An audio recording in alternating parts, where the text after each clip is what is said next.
Hey guys, it's Coach Mike, owner of Empowered Sports and Fitness, and we are back again for another movement game of the day. And the name of our game is called I Spy. Here is how you play. Now, you can play this game one of two ways. The first way that you can play this game is adding movement to the game. The second way that you can play this game is through matching. So I'm going to show you the different ways to play this game. The first way we're going to do this is through movement. And I'm going to show you how I've set up this game to help give our athletes some visual cues. So I have put letters all over my space that will cue the athlete where I want them to go. So let's go ahead and start right here. And what we'll say to our athlete is, I spy with my little eye something that starts with the letter C. So that athlete would have to run over to the letter C, and chair starts with the letter C. So here's where you can add in a movement. You could have them do chair squats. So let's do 5 chair squats. And 1 and 2. Good job. Chair squats. 3 and 4 and 5. Very nicely done. Now we can keep the game moving along. I spy with my little eye something that starts with the letter F. Well, the athlete would have to find that letter F and run on over to it.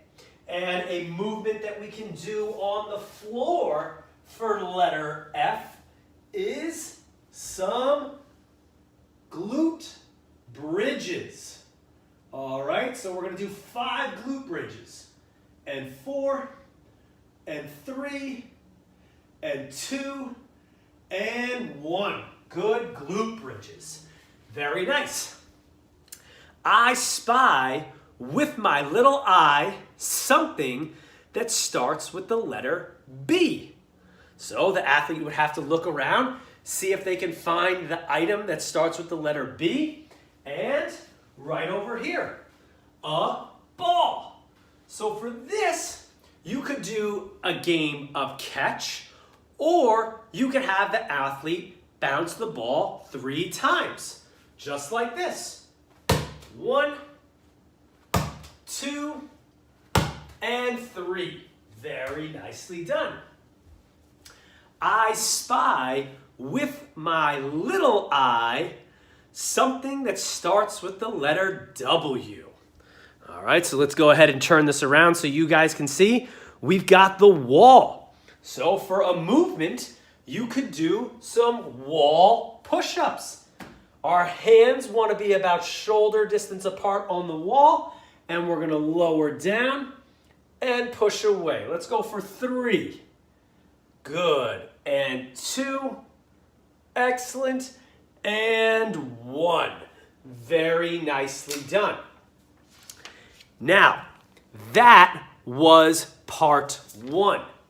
Here comes part 2. And I'm just going to adjust my camera here so you guys can see me. And I'm going to go ahead and pick up the letters that we were just using. And here is how you can turn this into a matching game. Okay? So, you can say to your athlete, I spy something in this room that starts with the letter C. So that athlete has to find something in the space that starts with the letter C. So, a chair, a couch. So they can run this letter over to the object that you are talking about and place it on that item. I spy with my little eye something in this room that starts with the letter F. All right? floor. The floor starts with the letter F. So they'd have to run over and place the F on the floor. I spy with my little eye something that starts with the letter B. Well, they've got to find an item in the room that starts with the letter B. Well, we know B for ball. So they have to run that letter B over to the ball. And then finally, I spy with my little eye something that starts with the letter W. A wall starts with the letter W. So we would go ahead and hang that W up on the wall. So you can see that this game can be played one of two ways. One where you can add movement, and the other where you add a matching component. This is a fun game that the entire family can do together. Please remember to keep moving, have fun, and stay tuned for our next video.